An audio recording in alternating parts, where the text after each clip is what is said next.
اللہ کی ذکر کی کیفیت اہل ذکر کے پاس سے نصیب ہوتی ہے، اور یہ جب نصیب ہو جائے تو پھر نسیان زائل ہو جاتا ہے۔ اور جب اہل اللہ کی مجلس سے بندہ دور ہٹ جائے تو پھر کیا ہوتا ہے کہ پھر بندہ خدا سے غافل ہونا شروع ہو جاتا ہے، نمازیں چھوٹنے لگیں گی، سستی ہوگی، غیبت، برائیاں اور کیا کچھ زندگی کے اندر پیدا ہو جائے گا۔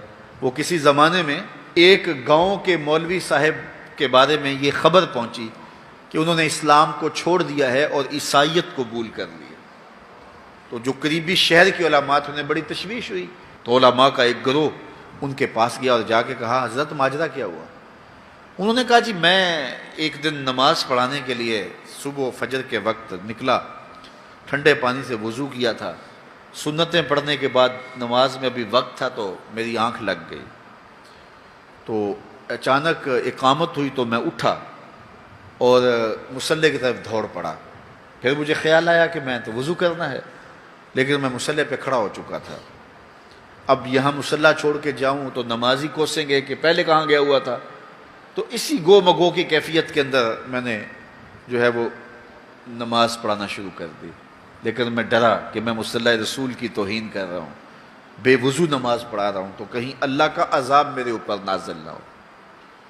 تو میں ڈرتا بھی رہا، لیکن ساری نماز پڑھائی، میرے اوپر کوئی ایسی کیفیت اللہ کے عذاب کی نہیں آئی۔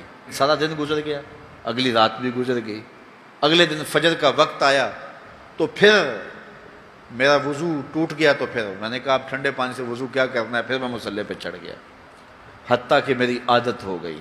اور میں پہلے تو ڈرتا تھا کہ اللہ کا عذاب میرے اوپر نازل نہ ہو، اور پھر یہ بھی خوف ختم ہو گیا۔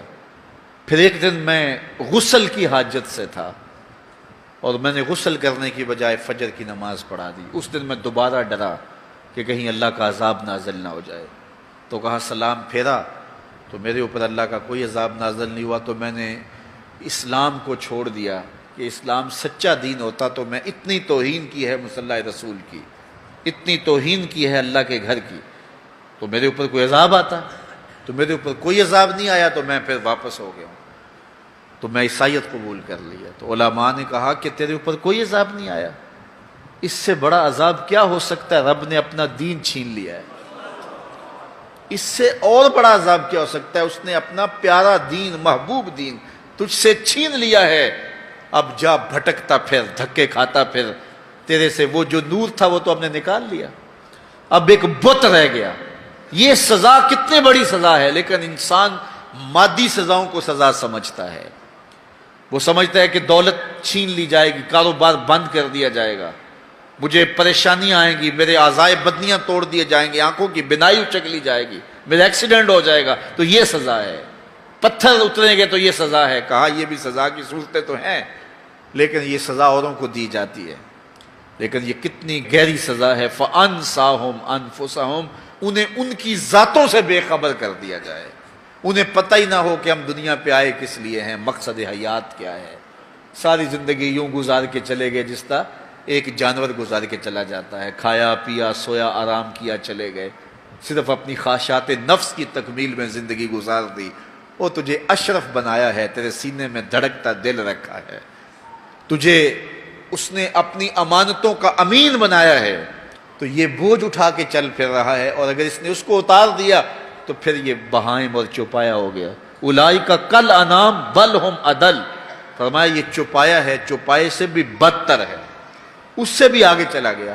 تو اس لیے جب اس سے وہ دولت ہی چھین لی گئی تو اس کے پلے باقی کیا بچا؟ تو اللہ مجھے اور آپ کو توفیق دے کہ مقصد زندگی ہمارے ہاتھ میں آ جائے، جس لیے ہماری تخلیق ہوئی ہے، اللہ کی معرفت حاصل کر وہ دولت ہمارے ہاتھ آ جائے۔ اگر وہ دولت نہیں ہے تو ساری زندگی برباد گزر گئی۔ اس لیے خندق کھودتے صحابہ پر جب پیار آیا تو یہی کہا اللہم ان العیش عیش الآخرہ فاغفر للانصار والمہاجرہ، اے اللہ زندگی تو حقیقت میں آخرت کی زندگی ہے، میرے انصار کو بھی بخش دے، میرے مہاجروں کو بھی بخش دے۔ تو زندگی مانگی تو وہ آخرت کی زندگی مانگی۔ اللہ مجھے آپ کو اس مختصر زندگی کو یاد الہی میں گزارنے کی توفیق